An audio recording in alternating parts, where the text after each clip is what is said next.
આજે આપણે બનાવીએ કુંભણિયા ભજીયા, જે ખાવામાં સ્વાદિષ્ટ અને ખૂબ ઓછા સમય અને સામગ્રીથી બનીને તૈયાર થાય છે. તો એન્ડ સુધી જોડાઈ રહો, અને તમે નવા હો તો મારી ચેનલને સબસ્ક્રાઈબ કરો. આજે આપણે બનાવીશું કુંભણિયા ભજીયા, જેમાં મેં લીધી છે ધાણાભાજી. ધાણાભાજીનું જે પ્રમાણ છે એ થોડુંક વધારે રાખવાનું છે. ત્યારબાદ આપણે પાલક લીધી છે, પછી આદું લીધું છે, મરચું લીધું છે. તમે ઈચ્છો તો તમે લીલું મરચું પણ લઈ શકો છો. ત્યારબાદ આપણે લીધો છે ચણાનો લોટ.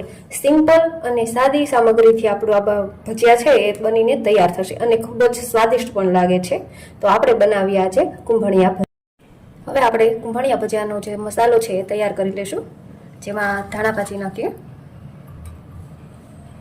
ત્યારબાદ પાલક છે એ નાખી દઈશું,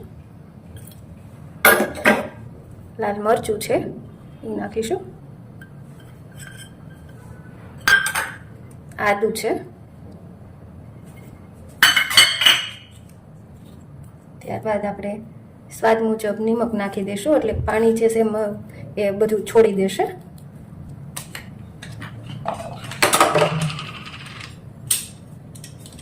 ત્યારબાદ છેલ્લે આપણે એમાં નાખીશું લીંબુનો રસ. એક આખા લીંબુનો રસ નાખવાનો છે.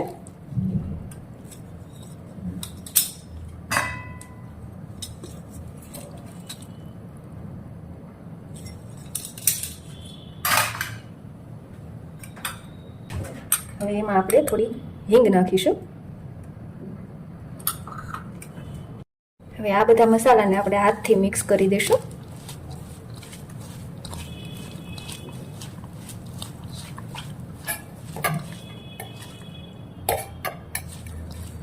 ત્યારબાદ આપણે જરૂર પડે એ પ્રમાણે આપણે એમાં ચણાનો લોટ નાખતા જઈશું.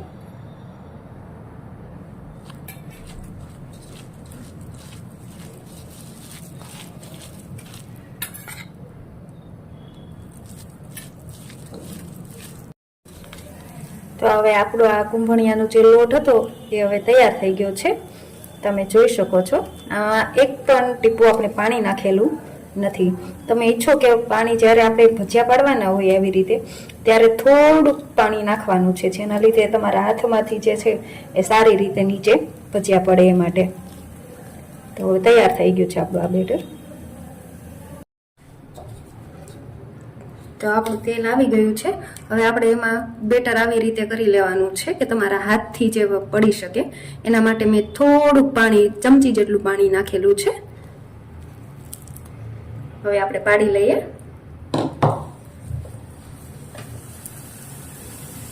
બહુ નાના પણ નહીં ને બહુ મોટા પણ નહીં, એવી રીતે આપણે કુંભણિયા પાડવાના છે.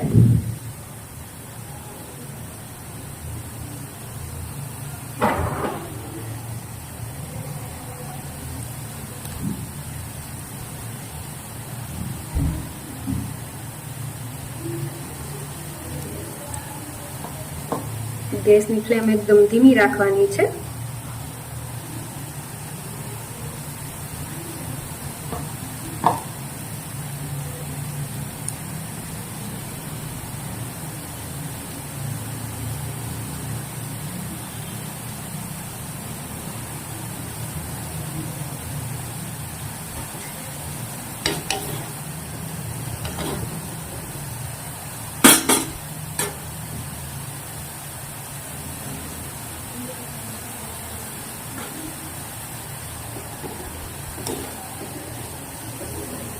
થોડાક ક્રન્ચી થાય એટલે આપણે પછી કાઢી લેશું.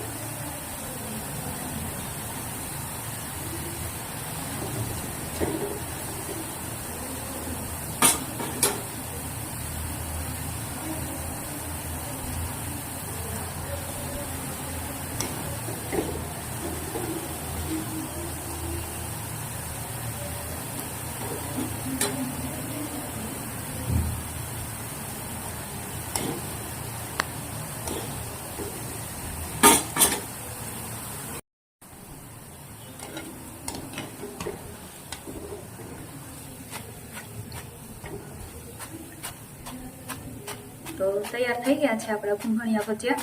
હવે આપણે એને કાઢી લઈશું. તો તૈયાર છે આપણા કુંભણિયા ભજીયા. જો તમને મારી આ રેસીપી સારી લાગી હોય તો મારી ચેનલને સબસ્ક્રાઈબ કરો.